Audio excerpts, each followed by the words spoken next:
गुरुग्राम के बिनोला गांव की एक फैक्ट्री में आग लग गई है। फैक्ट्री में बनाया हुआ था केमिकल का गोदाम। फायर ब्रिगेड की कई गाड़ियां मौके पर पहुंची हैं।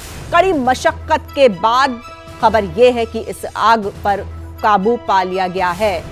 गुरुग्राम के बिनोला गांव की एक फैक्ट्री में आग लगने की खबर है। बताया जा रहा है कि केमिकल का गोदाम बनाया हुआ था इस फैक्ट्री में। फायर ब्रिगेड की कई गाड़ियां मौके पर मौजूद हैं। कड़ी मशक्कत के बाद आग को काबू किया गया है। ये तस्वीरें आप देख सकते हैं कि कितनी भीषण ये आग लगी। गुरुग्राम की इस फैक्ट्री में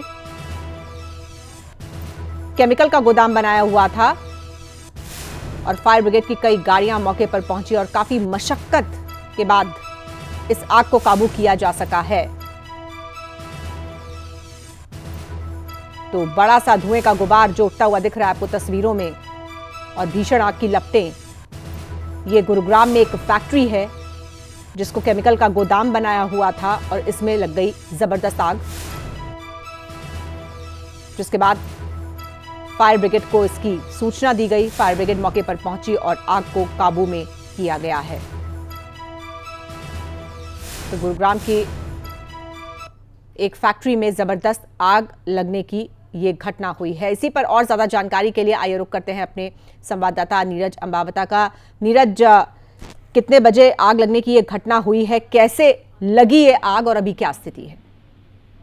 जी बिल्कुल, देखिए मैं आपको बताऊं कि गुरुग्राम के बिलासपुर इलाके में, क्योंकि ये पूरा इलाके की अगर हम बात करें तो पूरे इलाके में इंडस्ट्री बनी हुई है और इसी के पास बिनौला गांव में एक फैक्ट्री थी जिसमें केमिकल का गोदाम बनाया हुआ था। उसमें आज सुबह अचानक आग लग गई और आग इतनी भयंकर थी कि पूरे आसमान में धुआं ही धुआं हुआ और फिर फायर विभाग की जो है आधा दर्जन से ज्यादा गाड़ी मौके पर पहुंची और हालात पर जो है काबू पाने के लिए तकरीबन 1 से 1.5 घंटे का वक्त लगा। लेकिन राहत की बात यह है कि सुबह का वक्त था तो इस गोदाम में कोई भी लोग मौजूद नहीं थे, तो इसलिए कोई बड़ा हादसा नहीं हुआ।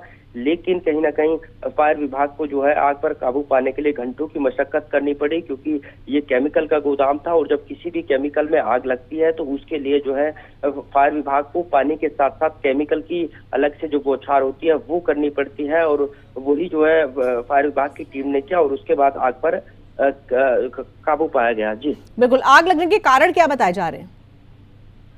जी बिल्कुल, देखिए फिलहाल आग के कारणों का अभी तक खुलासा नहीं हुआ है, लेकिन जो फायर विभाग के कर्मचारी अधिकारी है वो बता रहे हैं कि शॉर्ट सर्किट से हो सकता है कि आग लगी हो। लेकिन फिलहाल आग पर पूरी तरह से काबू पा लिया गया है, कोई जानी नुकसान नहीं हुआ, लेकिन लाखों का सामान जलकर इस आग में जो है पूरी तरह से खाक जरूर हो गया। जी बिल्कुल, और किस तरह का काम यहाँ पर होता था? केमिकल फैक्ट्री थी, क्या काम होता था? जी बिल्कुल, देखिए मैं आपको बताऊं कि यहाँ जो है केमिकल बनाया जाता था और ये केमिकल का गोदाम था जो कि फैक्ट्री के से बिल्कुल सटा हुआ था। और क्योंकि ये पूरा फैक्ट्री एरिया है और यही कारण था कि फायर विभाग की जो है आधा दर्जन से गाड़ियों को मौके पर बुलाना पड़ा, क्योंकि हिदायत ये भी थी कि कहीं दूसरी जो फैक्ट्री है या दूसरे जो गोदाम है वो इसकी चपेट में ना आ जाए। और इसी के चलते लगातार जो है जो अलग से फायर विभाग के पास केमिकल होता है, क्योंकि जब पेट्रोल जो पंप होते हैं उन पे आग लगती है या फिर जो इस तरह के जो तरल पदार्थ होते हैं उनको जब आग लगती है तो उनको बुझाने के लिए अलग से एक फायर विभाग के पास केमिकल फायर होता है और उन्हीं के जरिए। बिल्कुल ठीक है नीरज, तो फिलहाल आग पर काबू पा लिया गया है। बहुत धन्यवाद आपका इस जानकारी के लिए। तो गुरुग्राम की एक फैक्ट्री में जबरदस्त आग लग गई।